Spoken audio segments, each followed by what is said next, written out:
El proceso fue largo y doloroso. Se revelaron detalles, se discutieron intenciones, y las emociones se desbordaron en la sala del tribunal. Pero la defensa de Mónica argumentó que había actuado en defensa propia, que el miedo y el instinto de protegerse la llevaron a empujar a Javier. Los testimonios sobre el abuso que él había ejercido durante años, tanto hacia Andrea como hacia otros, se convirtieron en piezas cruciales del caso. Al final, Mónica fue declarada culpable de homicidio involuntario, pero su sentencia fue atenuada debido a las circunstancias. Andrea, desde el banco de los espectadores, no pudo evitar soltar un suspiro de alivio, aunque el dolor seguía presente.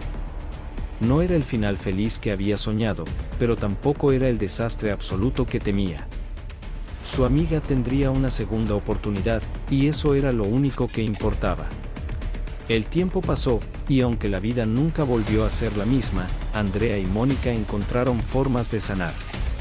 Mónica, desde un programa de rehabilitación, comenzó a trabajar con víctimas de violencia, dedicando su tiempo a ayudar a otras personas que alguna vez se sintieron atrapadas y asustadas como ella.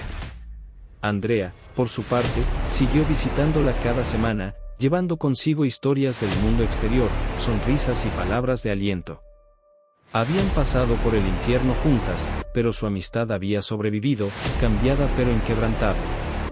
Y así, en un mundo donde los errores del pasado dejaban cicatrices, ambas mujeres descubrieron que, incluso en las circunstancias más oscuras, había espacio para la redención, el perdón y la fuerza de un amor fraternal que ni siquiera la peor de las tragedias podía destruir.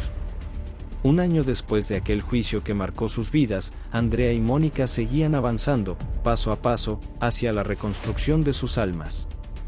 Mónica, tras completar su tiempo en rehabilitación, había sido liberada con restricciones, pero con una nueva misión: educar y apoyar a quienes sufrían abusos y no sabían cómo romper el ciclo.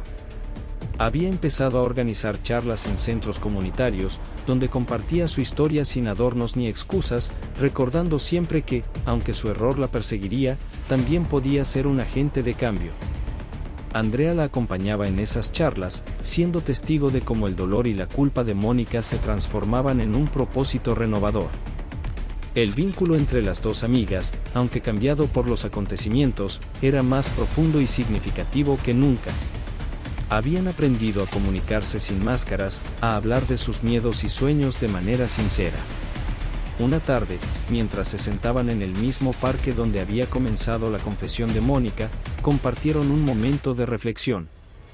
¿Crees que alguna vez podremos dejar todo esto atrás?, preguntó Mónica, mirando el horizonte, donde los niños jugaban despreocupados. Andrea sonrió levemente, sintiendo como el peso de los recuerdos se aligeraba un poco. No creo que debamos olvidarlo, respondió. Pero sí creo que podemos encontrar una forma de vivir con ello, y, tal vez, incluso ayudar a otros a no cometer nuestros errores. Mientras tanto, Andrea también había hecho cambios en su vida. La experiencia con Mónica la había impulsado a ser más valiente y a priorizar su bienestar. Había comenzado a escribir un blog sobre sanación y resiliencia, compartiendo sus vivencias con otros que podían estar atravesando situaciones similares. Lo que había sido un espacio personal de catarsis rápidamente se convirtió en una plataforma donde muchas personas encontraban consuelo y consejo. Es curioso, pensó Andrea una noche, cómo las peores situaciones pueden llevarnos a construir algo hermoso, si somos lo suficientemente fuertes para enfrentar la tormenta.